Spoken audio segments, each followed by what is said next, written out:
नमस्कार, मैं हूं आपके साथ पूर्वी राय और आप देख रहे हैं एमपी फर्स्ट न्यूज। उज्जैन जिले का सबसे बड़ा अस्पताल खुद बीमार होता हुआ नजर आ रहा है। मरीज यहां ठीक होने के लिए आते हैं, लेकिन यहां की व्यवस्थाओं से मरीज और भी बीमार हो जाते हैं। क्या है खबर, हम आपको आज दिखाते हैं। उज्जैन जिले का सबसे बड़ा सिविल हॉस्पिटल इन दिनों बीमार होता हुआ दिख रहा है। यहाँ पर जो मरीज इलाज करवाने के लिए आ रहे हैं वह ठीक होने के बजाय और बीमार होते हुए दिख रहे हैं। ऐसा ही नज़ारा हम आपको हमारे कैमरे की नज़र से दिखाते हैं।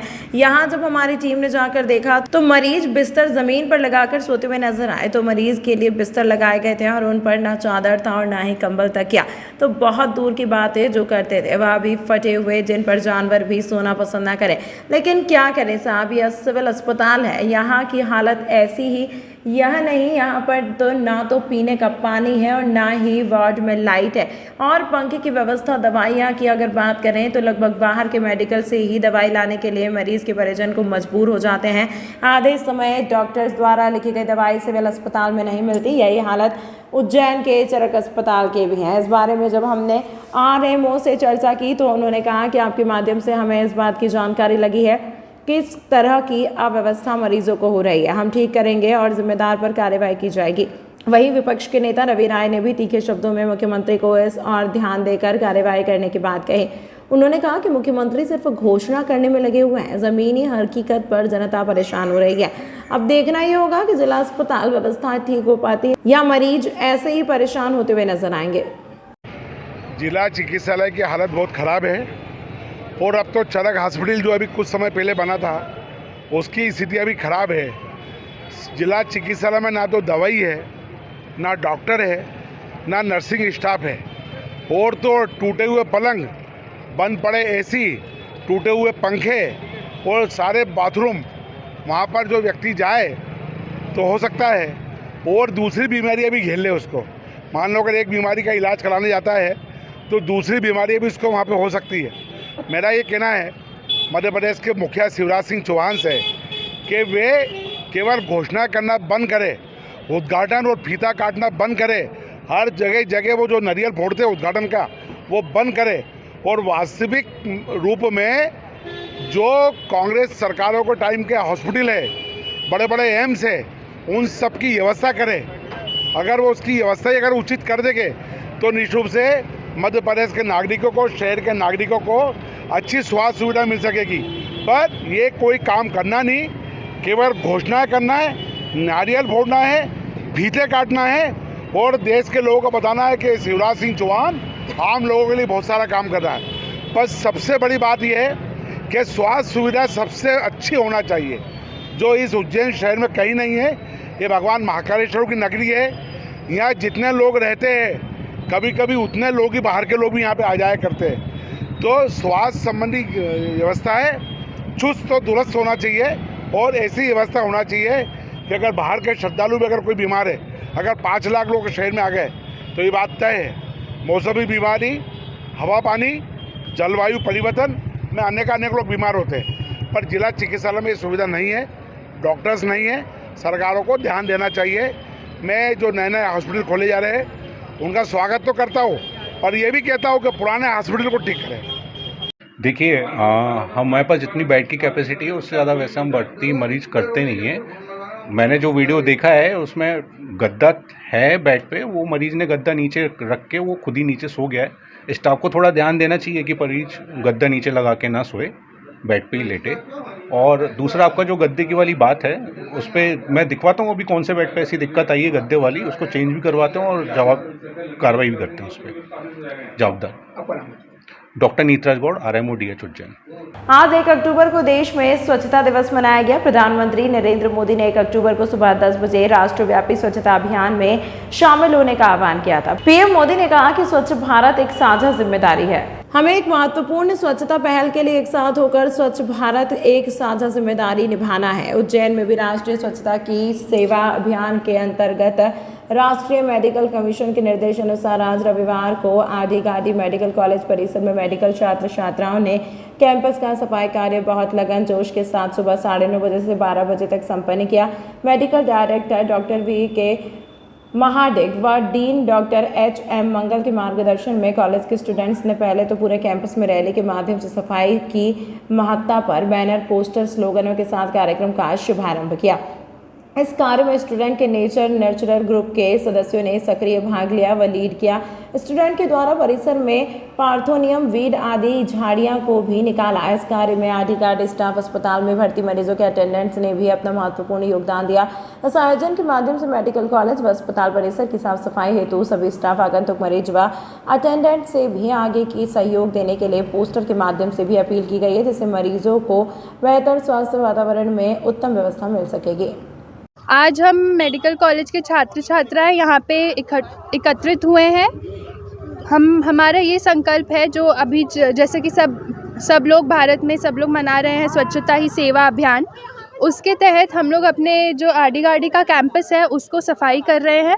उसमें हमने एक रैली निकाली है सांची से लेके कैंपस गेट तक। उसमें हमने जागरूकता फैलाई है कि हमें कैसे साफ़ सफाई रखनी चाहिए। स्लोगन्स के थ्रू, पोस्टर्स के थ्रू यहाँ पे सबने बनाया है, सब साफ़ कर रहे हैं। उससे हम जागरूकता फैला रहे हैं कि कैसे हम कचरा इकट्ठा करके हम बीमारियों से बच सकते हैं। और जैसे कि हमें पता ही है गांधी जी जो हैं 2 अक्टूबर में हम मनाते हैं गांधी जयंती, तो उनके जो आदर्श हैं, जो उनकी वैल्यूज़ हैं जो हमें मिली हैं, cleanliness is next to godliness, तो उसके बेसिस पे अब हमारा ये काम होना चाहिए, हमारा ये होना चाहिए उद्देश्य कि हम उनके वैल्यूज़ को लिव करें, उनके वैल्यूज़ पे चलें और हम अपने प्रोटेक्शन करें अपना। मेरा नाम आकृति भूषण यादव है। मैं 2020 बैच से हूँ, आरडी मेडिकल कॉलेज। 2 अक्टूबर है। 2 अक्टूबर के परिप्रेक्ष्य में भारत सरकार की ओर से पूरे राष्ट्रीय स्वच्छता ही सेवा अभियान चलाया जा रहा है।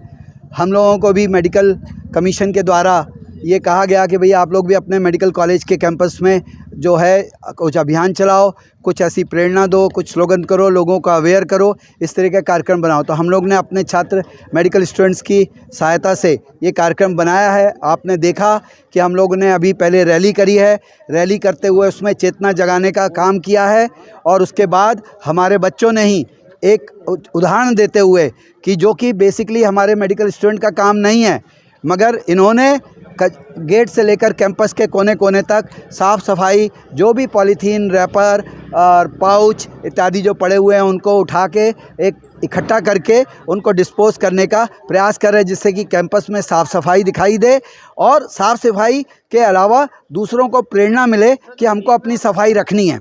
ये कार्यक्रम है और हमें उम्मीद है कि लोग, जनता जागरूक होगी और जो भी कचरा है वो इधर उधर ना फेंकते हुए उसको नियत स्थान पर कचरा पेटी में ही फेंकने का प्रयास करें। इसके माध्यम से कार्यक्रम किया गया है। ये आरडी मेडिकल कॉलेज के मेडिकल डायरेक्टर डॉक्टर महाडिग और डीन डॉक्टर मंगल की प्रेरणा से, ये उनके आदेश के अनुसार हम लोग ये काम कर रहे हैं। हम public health department, community medicine department में मैं प्रोफेसर हूँ, तो हम लोग इस चीज़ को अपना काम मानते हुए हम इस काम को अंजाम दे रहे हैं। सर, आपका नाम? मैं डॉक्टर दिनेश भटनागर। उज्जैन विश्व प्रसिद्ध बाबा महाकाल की महाकाल लोक के लोकार्पण के बाद अब महाकाल के द्वितीय फेज का काम लोकार्पण मुख्यमंत्री शिवराज सिंह चौहान 5 अक्टूबर को करेंगे, जिसको लेकर जिला प्रशासन और मंदिर प्रशासन तैयारी में जुटा है। जल्द ही संपूर्ण कार्य को पूर्ण करने के निर्देश दिए गए हैं। इस दौरान महाकाल टनल को अमरनाथ गुफा, बेगमबाग को श्री महाकाल महालोक और प्रवेश द्वार को नीलकंठ पथ नाम दिया है। विश्व प्रसिद्ध बाबा महाकाल के द्वितीय चरण का काम पूर्णता की ओर है। 5 अक्टूबर को मुख्यमंत्री शिवराज सिंह चौहान इन्हीं पूर्ण कामों का लोकार्पण शहरवासियों के लिए करेंगे। महाकाल के रास्ते में आने वाले बेगमबाग का नाम परिवर्तित करते हुए श्री महाकाल महालोक, नीलकंठ द्वारा नीलकंठ पथ, श्री महाकाल अन्न क्षेत्र ऐसे लेकर चारों धाम वाले मार्ग को शक्ति पथ के नाम से जाना जाएगा। वहीं फेज 2 में महाराज बाड़ा हेरिटेज के पीछे श्रद्धालुओं के लिए अनुभूति वन, श्री महाकाल तपोवन वाले सिद्धि विनायक मार्ग से जाना जाएगा। कलेक्टर कुमार पुरुषोत्तम ने बताया कि फेज 2 के पूरे क्षेत्र को 5 भागों में बांटा गया है। नीलकंठ मार्ग पर 500 गाड़ियों का पार्किंग भी बनाया गया है। अन्य क्षेत्र का लोकार्पण होने के बाद 1 लाख श्रद्धालु भोजन प्राप्त कर सकेंगे। इसमें R21 अनुभूति वन दर्शन करने के बाद श्रद्धालु करीब 3000 से अधिक की संख्या में यहाँ पर आसानी से बैठ सकेंगे। वहीं शिखर दर्शन का भी लाभ ले सकेंगे। छोटे रुद्र सागर के पास बैठकर पूजन पाठ करेंगे। मुख्य प्रोग्राम शिखर दर्शन पर होगा। इस कार्यक्रम में शहर के सभी लोग आमंत्रित हैं। अभी जो सूचना है उसमें माननीय मुख्यमंत्री जी द्वारा महाकाल फेज 2 के कार्यों का लोकार्पण किया जाएगा। 5 अक्टूबर की तिथि तय हुई है। ये लोकार्पण शाम को होगा और महाकाल फेज 2 का जो काम है वो थोड़ा अलग प्रकृति का है। इस काम को हम लोग 5 क्षेत्रों में बांट सकते हैं। पहला जो मेन एंट्री है, जो इसको हम बेगम बाग रोड पहले कहते थे, उसको नीलकंठ मार्ग के नाम से महाकाल परिसर में है, तो एक उसका लोकार्पण होगा, जिसके साथ आपके हॉकर्स जोन भी है और 500 गाड़ियों की पार्किंग भी है।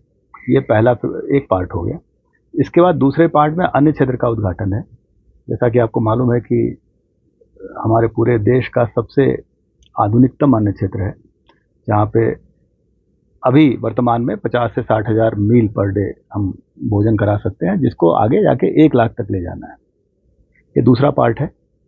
तीसरा पार्ट जो एक क्रॉस रुद्र सागर है, जिसको हम R22 कहते हैं, वो पूरी रोड को नए तरीके से बना के सजावट की गई है, वो R22 है। वो भी महाकाल फेज 2 का पार्ट है। चौथा हमारा एक अनुभूति वन है, जिसमें जो महाराजवाड़ा के साथ साथ वो पब्लिक फैसिलिटी क्रिएट की गई वहाँ पे, जहाँ पे कम से कम दर्शन करने के बाद 2-3 हज़ार लोग आराम से बैठ के शिखर दर्शन भी कर सकते हैं और रिलैक्स भी कर सकते हैं।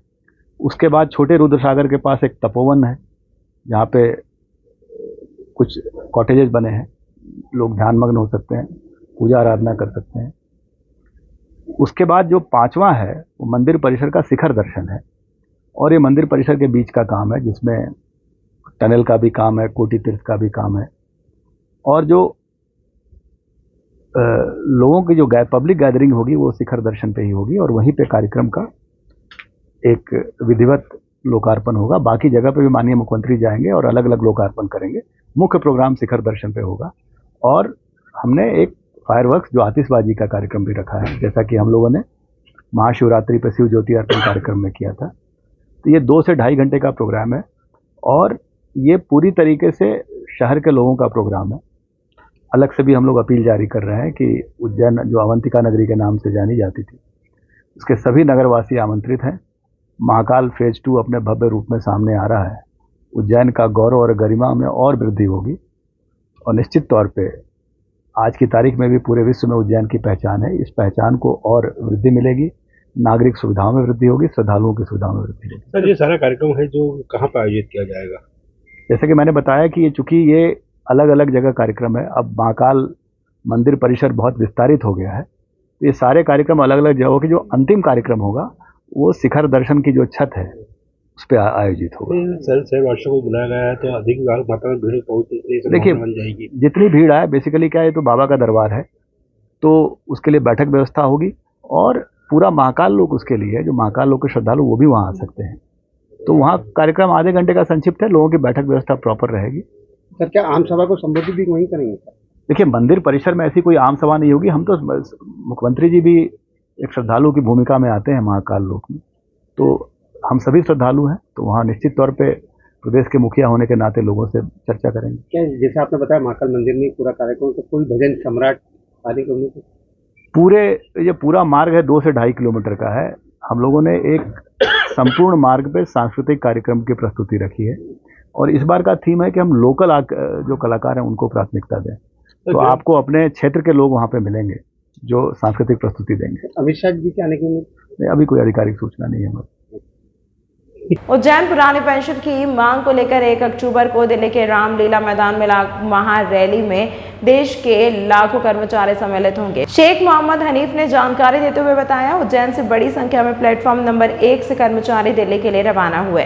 शेख मोहम्मद हनीफ के नेतृत्व में कर्मचारियों ने रेलवे स्टेशन प्लेटफॉर्म नंबर 1 पर प्रदर्शन किया। कर्मचारियों ने कहा कि सरकार द्वारा पुरानी पेंशन बहाल नहीं करने पर आगामी चुनाव में कर्मचारी सरकार का पुरजोर विरोध करेंगे। इस मौके पर दिल्ली रवाना होने वाले प्रमुख रूप से प्रदेश महिला मोर्चा संयोजक सुश्री सुषमा खेमसरा, प्रदेश उपाध्यक्ष शेख मोहम्मद हनीफ, मनोहर डांगी, सीबी सिंह, गोकुल नागदिया, वीरेंद्र दाभाड़े, श्रीमती भारती अरोड़ा, श्रीमती इंद्रमणि ठाकुर, रज्जन सिंह राठौर, दीपक गंगराड़े, मुन्ना लाल मालवीय, देवीलाल झाला के साथ ही आगर जिले के जिलाध्यक्ष भारत जाटव एवं उनके सैकड़ों साथी पुरानी पेंशन की मांग को लेकर दिल्ली आंदोलन में सम्मिलित होने पहुंच रहे हैं। पुरानी पेंशन की मांग को लेकर NMOPS के बैनर तले देश भर के कर्मचारी कल 1 अक्टूबर को दिल्ली में महारैली कर रहे हैं। रामलीला मैदान में बड़ा आंदोलन होने वाला है। हम लोग उज्जैन जिले और उज्जैन संभाग के साथी लोग हमारे पेंशन की मांग को लेकर दिल्ली कूच कर रहे हैं। दिल्ली बड़ी संख्या में लोग जा रहे हैं। और किस प्रकार का प्रदर्शन है? दिल्ली में 1 दिवसीय प्रदर्शन है जहाँ धरना होगा, रैली होगी और आम सभा होगी। हम माननीय प्रधानमंत्री नरेंद्र मोदी जी और मध्य प्रदेश के मुख्यमंत्री माननीय शिवराज सिंह जी चौहान से मांग करते हैं कि पुरानी पेंशन बहाल करें। मध्य प्रदेश में हम शिक्षक साथियों की वरिष्ठता 20 वर्ष से शासन ने समाप्त की है। हम वरिष्ठता के साथ पुरानी पेंशन की मांग को लेकर हजारों की संख्या में दिल्ली पहुंच रहे हैं। उज्जैन संभाग के साथ ही आज हमारे साथ में उज्जैन रेलवे स्टेशन पर इस समय 300 से अधिक लोग उपस्थित हैं और हम लोग दिल्ली आंदोलन में सम्मिलित होकर पुरानी पेंशन की मांग करने जा रहे हैं। क्या नाम है आपका? शेख मोहम्मद हनीफ। हमारी मांग जो है पुरानी पेंशन बहाल करने के लिए है और उज्जैन संभाग के लिए। उज्जैन संभाग से हमारे हजार शिक्षक साथी और अन्य विभागों के जो हमारे कर्मचारी साथी हैं वो दिल्ली पहुंच रहे हैं। दिल्ली पहुंचने पर हमारी पेंशन शंखनाद रैली है जो हमारे राष्ट्रीय अध्यक्ष माननीय विजय कुमार बंधु जी के नेतृत्व में वहां पर होने के लिए जा रही है। और हमारी एक ही मांग है कि पुरानी पेंशन जो है हमें वरिष्ठता के साथ दी जाए और इसके लिए हम आज इस मंच से यह आह्वान करना चाहते हैं कि हमारे मध्य प्रदेश के जो मुख्यमंत्री जी माननीय शिवराज जी चौहान साहब वो तत्काल ही हमें पुरानी वरिष्ठता देते हुए हमारी पुरानी पेंशन बहाल करें और नियुक्ति दिनांक से हमारी वरिष्ठता जारी करें। सुषमा खेमसरा, मैं NMOPS की प्रांतीय संयोजक। जिला विकास समन्वय एवं निगरानी समिति की बैठक में सांसद अनिल फिरोजिया ने मोटे अनाज के उत्पादन को बढ़ाने के लिए किसानों को अधिक से अधिक प्रेरित करने श्री महाकालेश्वर अन्न क्षेत्र में सप्ताह में 1 दिन मोटे अनाज से बने व्यंजन परोसे जाने के निर्देश दिए। सांसद अनिल फिरोजिया की अध्यक्षता में शुक्रवार को प्रशासनिक संकुल भवन के सभा कक्ष में जिला विकास समन्वय एवं निगरानी समिति की बैठक आयोजित की गई। बैठक में कलेक्टर कुमार पुरुषोत्तम, CEO जिला पंचायत अजय देव शर्मा एवं विभिन्न विभागों के अधिकारीगण मौजूद थे। प्रधानमंत्री नरेंद्र मोदी द्वारा भी मोटे अनाज के उत्पादन और सेवन को बढ़ाने के लिए योजना प्रारंभ की गई है। मोटे अनाज का सेवन स्वास्थ्य के लिए अत्यंत लाभदायक होता है। सांसद ने कहा कि महाकालेश्वर मंदिर के अन्य क्षेत्र में भी मोटे अनाज से बने व्यंजन परोसे जाने की व्यवस्था की जाए। सांसद ने कहा कि जिले के ऐसे प्रगतिशील किसान जिन्होंने जैविक खेती अपनाकर रमाचार किया है उनका व्यापक प्रचार प्रसार किया जाए। किसानों को प्रशिक्षण हेतु अन्य राज्यों में भी भेजा जाए। बैठक में जानकारी दी गई कि हरी फाटक ब्रिज के समीप संभागीय हाट बाजार में सप्ताह में गुरुवार और रविवार को जैविक पद्धति से उगाए गए फल और सब्जियां विक्रय किए जाते हैं। सांसद ने कहा कि इन उत्पादों का अधिक से अधिक प्रचार प्रसार किया जाए। उद्यानिकी विभाग के अधिकारी को निर्देश दिए गए हैं कि ताजापुर घटिया में इमली का उत्पादन बहुत होता है। साथ ही नरवर क्षेत्र के जामफल और तराना के संतरे की भी ब्रांडिंग की जाए। इसी प्रकार सांसद द्वारा सर्व शिक्षा अभियान, तकनीकी शिक्षा विभाग, मध्य प्रदेश ग्रामीण सड़क जल जीवन मिशन, स्वास्थ्य विभाग की समीक्षा की गई। तमाम महत्वपूर्ण खबरों के लिए देखती रहिए MP फर्स्ट न्यूज।